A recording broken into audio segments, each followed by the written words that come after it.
The Secrets Hidden in the Pyramids of Egypt. Part 1. The idea that civilizations progress from a primitive state to a more advanced one is a fallacy that evolutionists try to apply to history.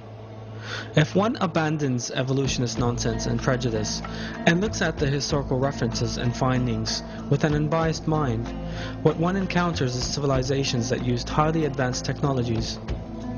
Remains left from ancient Egypt, the Mayans, and the Sumerians indicate that branches of science such as electricity, electrochemistry, electromagnetics, metallurgy, hydrogeology, medicine, chemistry, and physics were used to a considerable extent.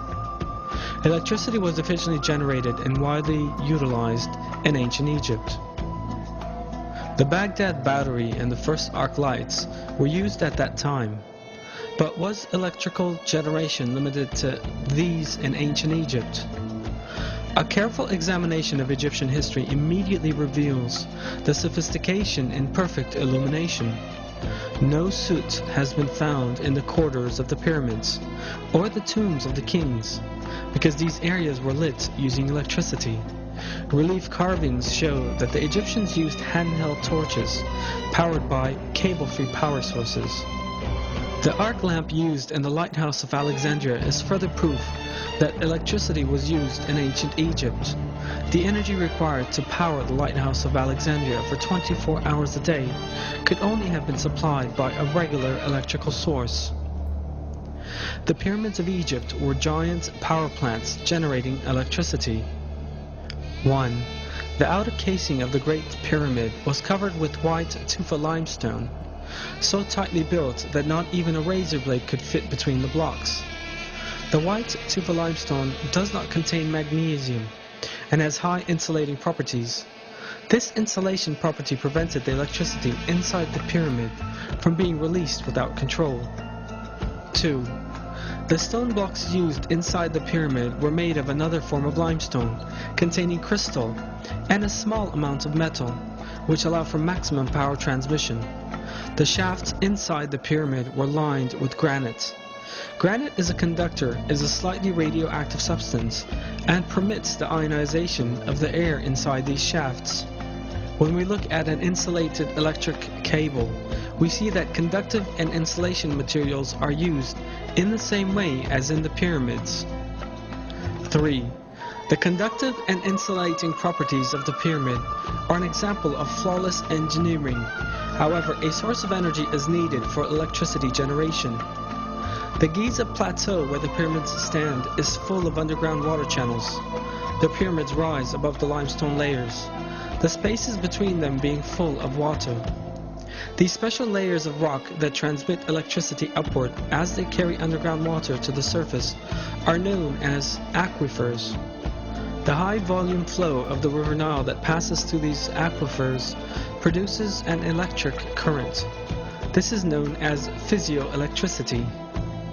The pyramids' underground chambers are granite conductors built within the rock charged with physioelectricity. This electric current is conducted directly to the upper part of the pyramid's granite, covered subterranean chambers. Granite is a very good conductor of electricity. The electromagnetic field that forms at the bottom of the pyramid is transmitted in concentrated form to the upper layers of the pyramid. On the top of the pyramid there was a gold capstone, gold being an excellent conductor of electricity. This section is no longer there in our day. This means the top of the pyramid has lost its structure of flawless geometry. This gold capstone facilitated a conductive path for the transfer of negative ions to the ionosphere. This way, a current was generated. How does it serve to move the electromagnetic field on the ground with the help of an aquifer?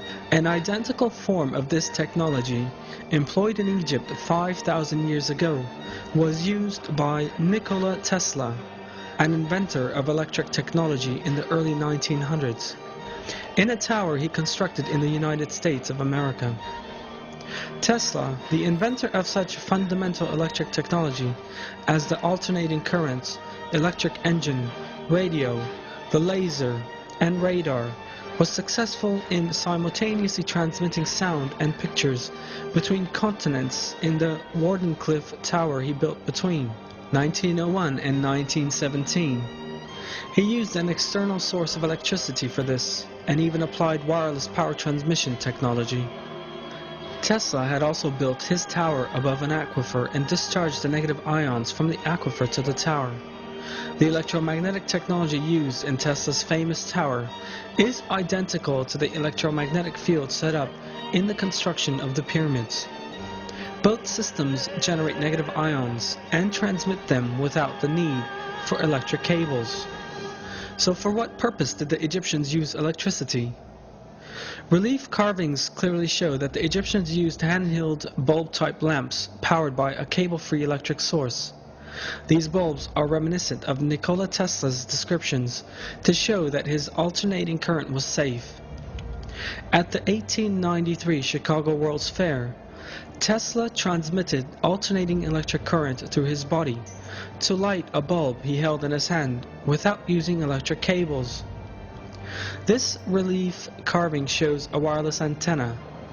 The Egyptians used the antenna and cable-free energy for wireless communication. In the relief on the left is a carved transmitter with a receiver on the left. This evidence indicates that the Egyptians used free wireless energy for communication purposes. This relief carving shows a yarn manufacturing facility.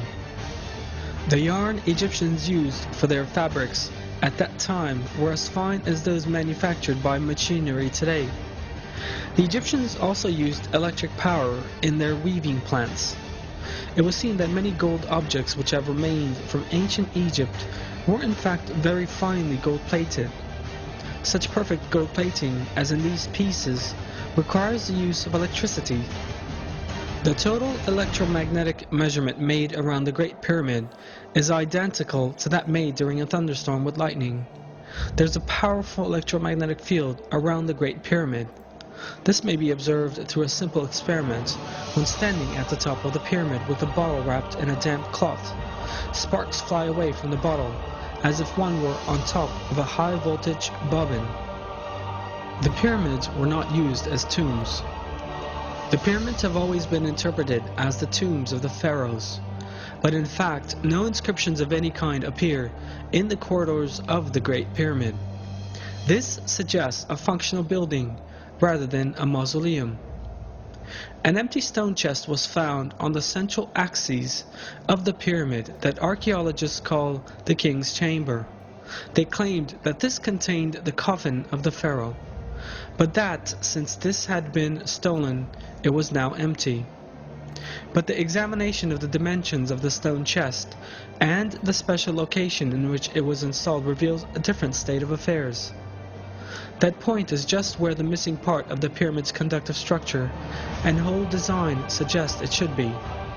If a superconductive material was installed here, the pyramid could manufacture enough electricity for all of Egypt.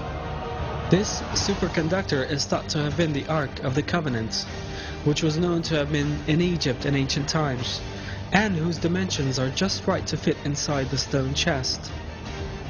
The prophet Moses, peace be upon him, was adopted by Pharaoh, and according to historic records, was raised as an administrator because of his superior moral values, intelligence, and abilities. One of the phases in leadership training in ancient Egypt was the teaching of all the secrets of Egypt and the knowledge of energy. In addition to its other properties, there are also various references to the Ark of the Covenant serving as a capacitor, and that this was the source of Egypt's energy. The prophet Moses, peace be upon him, is known to have taken the Ark of the Covenant with him when he fled Egypt. According to historic references, one of the reasons why Pharaoh chased the prophet Moses, peace be upon him, right up to the last moment, and strove to catch him at whatever price, was the Ark of the Covenant, because Pharaoh was aware that all the glory and magnificence of Egypt would be lost without electricity. Historic references also show that Egyptian civilization reached its peak during the reign of Ramses II, who lived at the same time as the prophet Moses, peace be upon him.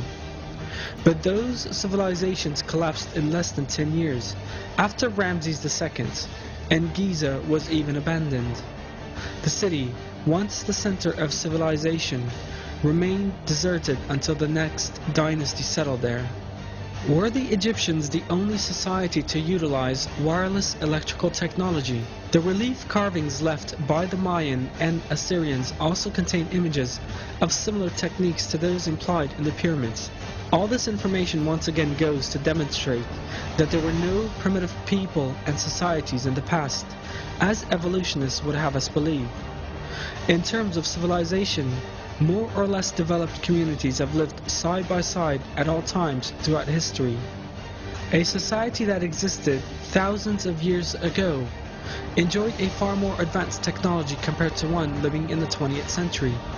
And this shows us that development is not part of an evolutionary process. In other words, that there is no linear advancement from a primitive level of civilization to a more developed one in history.